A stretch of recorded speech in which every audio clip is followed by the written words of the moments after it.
Good morning, another beautiful day here on the Gold Coast in lovely Queensland, Australia.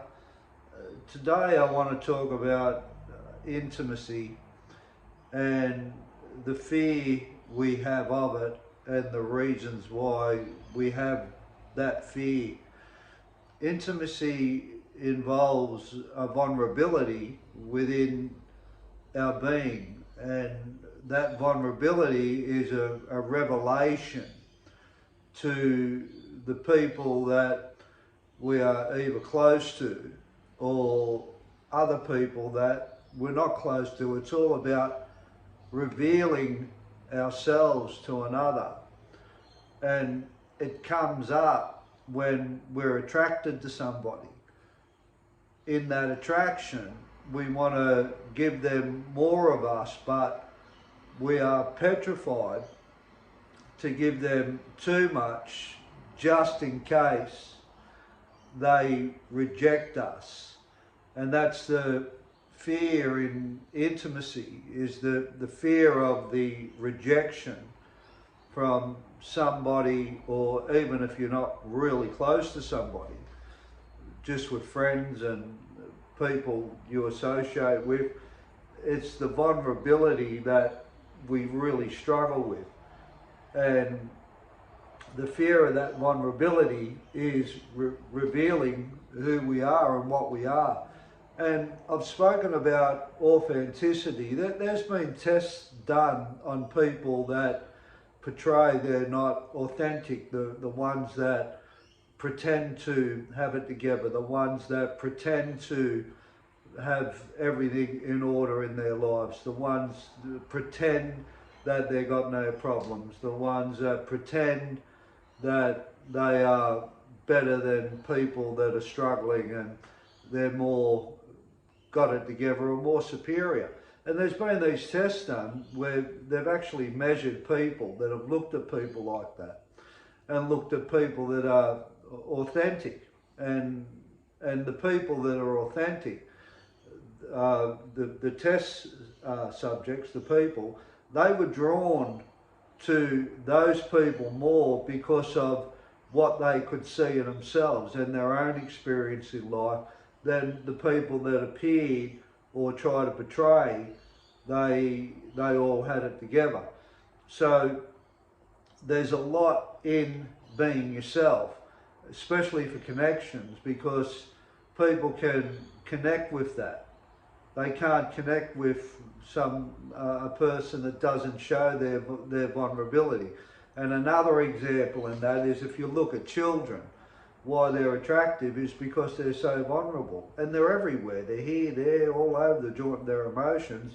You wouldn't say a child's got it together, but you love that, and that's something that you're drawn to, and that's the connection, and that's real. But it's not about having it all together. It's about showing, your vulnerability in a way where you're imperfect, showing your vulnerability in a way where you don't know what's going on, showing your vulnerability that you're scared, showing your vulnerability that you're insecure, or you feel inadequate, or you feel not 100% about certain given situations.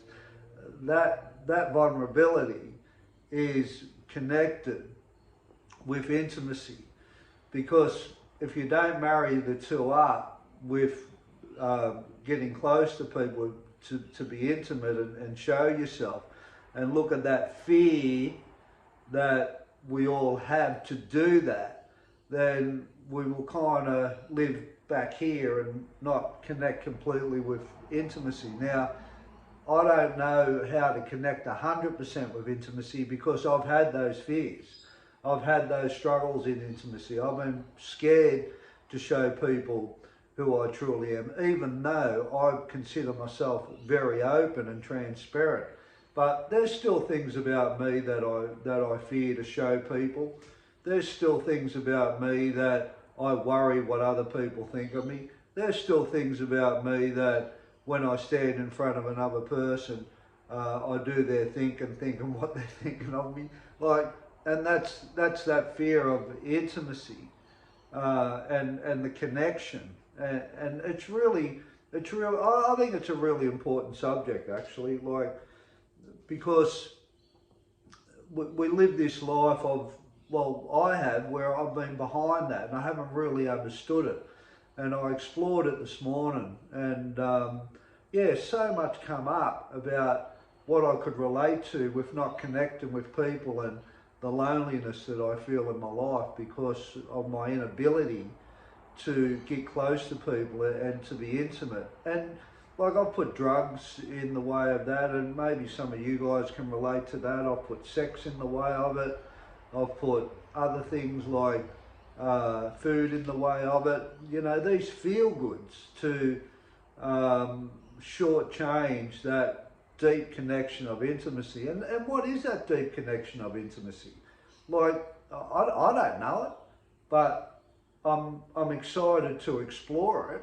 I'm excited to find a deeper meaning in my life, and I think that deeper meaning has got something to do with that. And I've been praying a lot to God, and I struggle with God and prayer. You know, like I think, I don't even see this God. You know, like, who is this God? What is this God about? Like, he doesn't even talk to me. And that, but I keep showing up in prayer, and I keep getting on my knees, and I keep doing the Hail Mary, and I go, God help me. I don't know what I'm doing. I don't know where I'm going. Give me a hand here.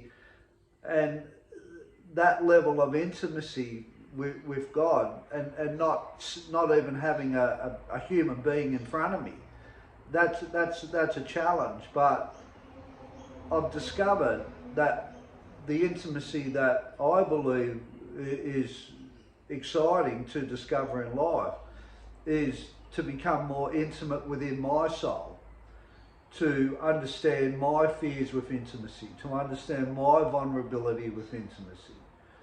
And if I can understand that, well, maybe I can live some of this stuff that I haven't explored yet, and maybe I can get a deeper meaning to my existence in this life that I've been living. So yeah, you know, I don't know what this is worth, but I just thought I'd have a talk about it. Maybe some of you guys can relate to it. But yeah, intimacy, the fear of revealing ourselves, the fear of rejection of that, and the fear of like staying in that and being able to live in that fear of our vulnerability. Like, it can be achieved if you, well, for me, it's to be comfortable in feelings like vulnerability in a way where it's okay to feel vulnerable. But it's an ongoing process, you know, connecting, for me anyway, with my feelings, because there's so much depth in my feelings, and when I think that I've explored and I've arrived at a realization in my emotions, I realise that there's more deepness within me that I can find to get hopefully more freer within my soul, and get more richness out of my life. Well, you take care and have a great day, and yeah, just a bit of food for thought, and yeah, all my love to you. Look after yourselves.